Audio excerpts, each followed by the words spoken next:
ધર્મપ્રાણ સુંદર સાથજી, आप સહુને દીપાવલીની बहुत बहुत શુભકામનાઓ।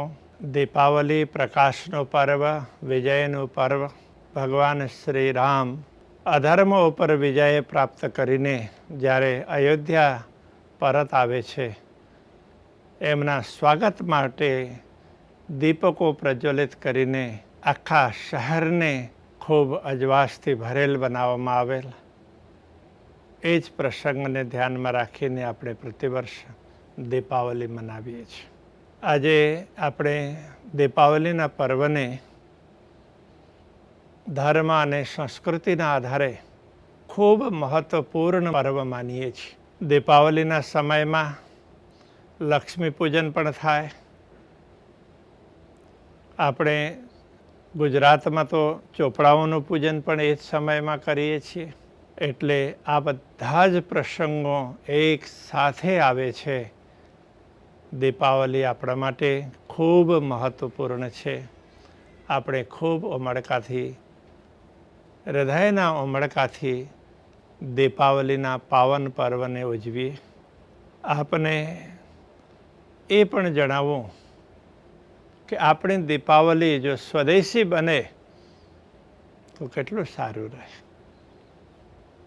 આપણે આપણા દેશની અર્થવ્યવસ્થાને પણ ખૂબ યોગદાન આપી શકીએ। એટલે આપણે આપણી અર્થવ્યવસ્થાને સમૃદ્ધ બનાવવા માટે પણ દીપાવલીને સ્વદેશી બનાવવાની ખાસ આવશ્યકતા છે। એટલે આપ દિયા જલાવો, એ માટીના હોય। આપ વસ્ત્રો વગેરે ખરીદો, એ બધા સ્વદેશી હોવા જોઈએ। આપ વાહન વગેરેને ખરીદો, એ બધા સ્વદેશી રહે, એ ખૂબ આવશ્યક છે। આપણે આપણા દેશને આત્મનિર્ભર બનાવવાનું છે। એના માટે આપણે આપણા ક્ષેત્રમાં બનેલ વસ્તુઓ હોય એને વાપરવા માટે ખાસ આગ્રહ રાખીએ। ઇમ્પોર્ટેડ વસ્તુને વાપરવાનો આગ્રહ છોડી દઈએ, તો આપણા ક્ષેત્રમાં બનેલ હોય એ વસ્તુને વાપરીએ તો આપણા ક્ષેત્રના લોકોને રોજગાર મળે, એ લોકો સમૃદ્ધ થાય। તો એ પણ તો લક્ષ્મી પૂજનનો એક પ્રકાર છે। લક્ષ્મી પૂજન તો એમાં આપણે વિચારીએ કે ખરેખર નીતિપૂર્વક અર્જન કરીએ તો એ લક્ષ્મી છે, અને એનો સારા કાર્યોમાં વિનિયોગ કરીએ તો લક્ષ્મીજીનું પૂજન છે।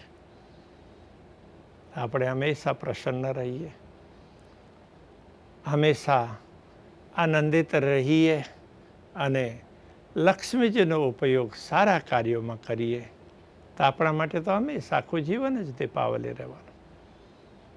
તો દીપાવલીના આ પાવન પર્વમાં આપણે ખૂબ આનંદથી રહીએ।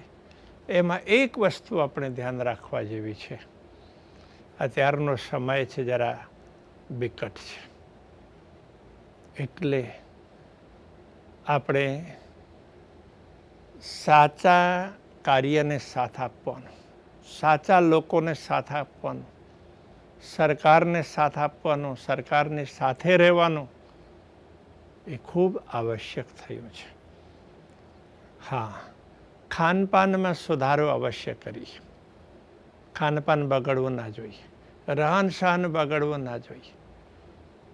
જો શારીરિક સ્વાસ્થ્ય અને માનસિક સ્વાસ્થ્ય બરોબર રહેશે તો કેટલી વિપદાઓ આવશે, તો આ વિપદાઓમાંથી આપણે બચી શકીશું।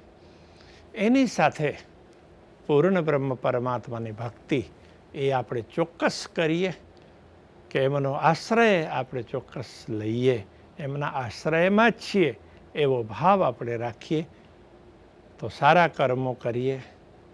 તો દીપાવલીના પાવન પર્વ ઉપર આપ સૌને ખૂબ ખૂબ શુભકામનાઓ। દીપાવલી આપ સૌને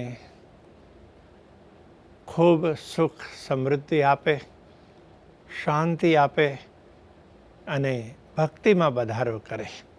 આપ સૌને ફરીથી દીપાવલીને બહુત બહુત શુભકામનાઓ પાઠવીને હું મારી વાણીને વિરામ આપું છું। પ્રણામ।